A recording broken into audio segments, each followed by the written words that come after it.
भाइयों और उनकी बहनों, कहानी शुरू होने से पहले बता देता हूँ कि मेरी कहानी में कुरुमा एक अच्छा बंदा है। तो कहानी की शुरुआत होती है 9-10 वाले अटैक से, जब मिनाटो ने हाफ कुरुमा खुद के अंदर और हाफ कुरुमा नारुतो के अंदर सील कर दिया होता है। तब मिनाटो और कुशिना की डेथ हो जाती है।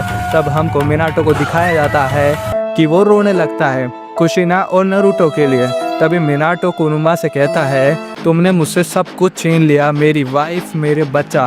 तभी कुरुमा कहता है, ये सब मेरी गलती नहीं है। कुरुमा मिनाटो को कहता है, ये मेरी गलती नहीं है मिनाटो, ये किसी शारिंगान वाले मार्क्समैन वाले बंदे ने मेरे पे शारिंगान किया था। तभी मैं अपने कंट्रोल में नहीं था और उसकी वजह से ये सब हो गया। लेकिन तुम चिंता मत करो, मैं अभी भी मेरे हाफ कुरुमा जो तुमने नारुतो के अंदर सील किया था, मैं उससे कनेक्ट हो सकता हूँ। तभी मिनाटो कहता है कि अभी नहीं, ये सही टाइम नहीं आया है, क्योंकि अभी मिनाटो बहुत छोटा है, वो ये सब चीज़ें नहीं समझेगा। तभी मिनाटो कुरुमा को कहता है कि सही टाइम आने पे मैं तुम्हें बता दूंगा। तभी 5 साल गुजर जाते हैं और हमको नारुतो को दिखाया जाता है, जो कि एक खुद के अपार्टमेंट में रहता है। और तभी वहाँ हिरोजन सारुतो भी आता है। उनके 6 बजे हमको हिरोजन दिखाया जाता है और हिरोजन नारुतो के घर में आके उसको बोलता है कि अब तुमको शिनोबी बनने के लिए तैयार होना पड़ेगा, तो तुमको कल से एकेडमी जानी होगी। तभी हिरोजन नारुतो को कुछ पैसे देता है और बोलता है कि इनका अच्छे से ख्याल रखना। तभी नारुतो हिरोजन को पूछता है कि पहले तुम ये बताओ कि मुझे सब लोग मारते क्यों है और मेरे माता पिता कौन है और वो अभी कहाँ हैं। तभी हिरोजन नारुतो की तरफ देखता है और बोलता है कि ये अभी सही टाइम नहीं है ये सब बातें करने का, जब सही टाइम आएगा मैं तुम्हें खुद ही बता दूंगा। तभी नारुतो बोलता है कि जब तुम्हारा सही टाइम आएगा तब से तुम्हें टपक चुपाऊंगा। यहाँ पे लोग बाग मुझे देखते ही मारने दौड़ते हैं, ऐसा क्या है मेरे अंदर। तो तभी हिरोजन बोलता है कि तुम्हारे अंदर अभी जो है वो उन सबसे ज़्यादा ताकतवर है। अभी हिरोजन वहाँ से जाने लगता है और सीन शिफ्ट होता है नारुतो पे, जो कि बहुत रात का टाइम था और वो सो रहा होता है। तभी मिनाटो क्यूबी को बोलता है कि यही सही टाइम है नारुतो को सब कुछ बताने का। तभी क्यूबी नारुतो को 9-10 वाले अटैक के लिए सब कुछ बताने लगता है कि उसके माता पिता कौन थे, कहाँ से थे, क्यों मरे, कैसे मरे, सब कुछ। फिर उसके बाद में नारुतो बहुत ही खुश होता है, एटलीस्ट उसको उसके माता पिता के बारे में पता तो चलता है। फिर वो कल का दिन दिखाया जाता है, अपनी क्लास में जाता है और बैठता है। तभी उसको सब बच्चे ऐसे देखते हैं कि 9-10 वाला अटैक इस नारुतो ने ही करवाया था, क्योंकि उन सब के माता पिता ने बोला था कि इस लड़के से दूर रहना।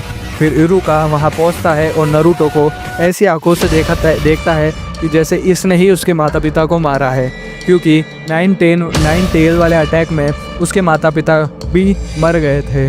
तभी इरुका सबको उनका नाम पूछता है, तो धीरे धीरे सभी बच्चे अपना अपना नाम बताते हैं। तभी अपने नारुतो की बारी आती है, तो नारुतो बोलता है नारुतो नामिकाजे उजुमाकी। तभी इरुका सेंसेई नारुतो को अपने साथ ले जाता है होकागे ऑफिस और हिरोजन से बोलता है कि सर इसको देखिए, ये कैसे 4th होकागे का नाम अपने नाम से जोड़ रहा है। और हिरोजन वहीं पे पहले से काकाशी होता है। हिरोजन काकाशी को बोलता है, काकाशी देख कर आओ कि बाहर कोई है तो नहीं। तभी काकाशी जाता है और बहुत जल्दी देख कर आके बोलता है कि नहीं सर उस्ताद, कोई नहीं है वहाँ पे। तो तभी हिरोजन बोलता है कि हाँ ये सही कह रहा है। और तभी नारुतो हिरोजन को बोलता है कि मुझे दूसरे वाले कुरुमा ने सब कुछ बता दिया है, क्योंकि मैं अपने पापा से कनेक्ट कर पा रहा हूँ। मेरे वाले क्यूबी और कुरुमा से दोनों एक ही है। तो उस्ताद मुझे मेरे पिताजी के बारे में सब कुछ पता चल गया है।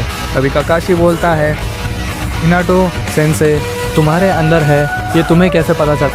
बोलता है कि मुझे खुद पापा ने खुद के कुरुमा से मेरे क्यूबी को कनेक्ट करके बताया है।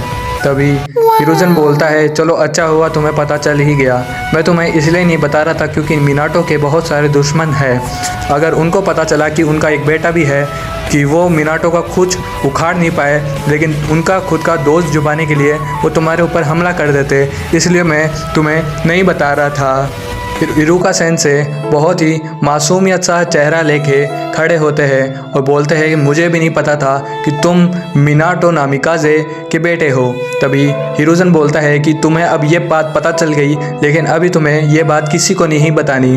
तभी मिनाटो क्यूबी से कनेक्ट होता है और बोलता है कि नरूटो, हिरुज़न सही कह रहे हैं, अभी मेरे बहुत सारे दुश्मन हैं, लेकिन अभी तुम इतने कैपेबल नहीं हो पाए हो जो उससे लड़ सको।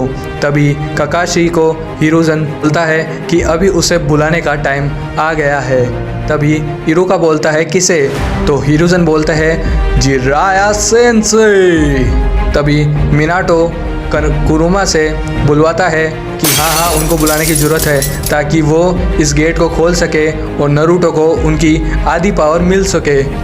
अभी हिरुज़न इराका सेंसे को बोलते हैं कि अब तुमको चलना चाहिए, क्योंकि अब तुमको जाके सबको बोलना है कि ये एक बस गलतफहमी है। नरूटो हर बार की तरह इस बार भी एक कोई शरारत कर रहा है। तभी नरूटो हाँ बोलता है और वहाँ से इरुका और नरूटो दोनों चले जाते हैं। फिर काकाशी बोलता है जिराया सेंसे अभी कहाँ होंगे, लेकिन हिरुज़न को पता है कि वो कहाँ है। तभी हिरुज़न बोलता है आजा आजा। तभी नरूटो क्लास में आके सभी को नामिकाज़े नाम को जोड़ने के लिए माफ़ी मांगता है। और फिर जब क्लास स्टार्ट होती है तो नरूटो उस क्लास को लेकर घर जाके खाना खा के जल्दी से जल्दी ग्राउंड में पहुंच जाता है और अपने जो मिनाटो से बताता है और नरूटो वही करता है ताकि नरूटो जल्दी से जल्दी स्ट्रॉन्ग हो सके और उसके दुश्मनों से लड़ सके, ताकि वो अपने पिताजी का नाम यूज़ ले सके। और दूसरी तरफ इताजी द बॉस ने अपने क्लैन का गेम बजा दिया था। तभी वहाँ सासके पहुंचता है और ओरिजिनल वाली स्टोरी की तरह उसको धड़ाधड़ वो दिखाता है जुत्सु। तो भाई अगर यहाँ तक देख रहे हो और अगर अच्छी लगी तो सब्सक्राइब भी कर देना यार। लाइक वाइक का पता नहीं, लेकिन सब्सक्राइब कर देना फटाफट अगर नेक्स्ट पार्ट चाहिए तो।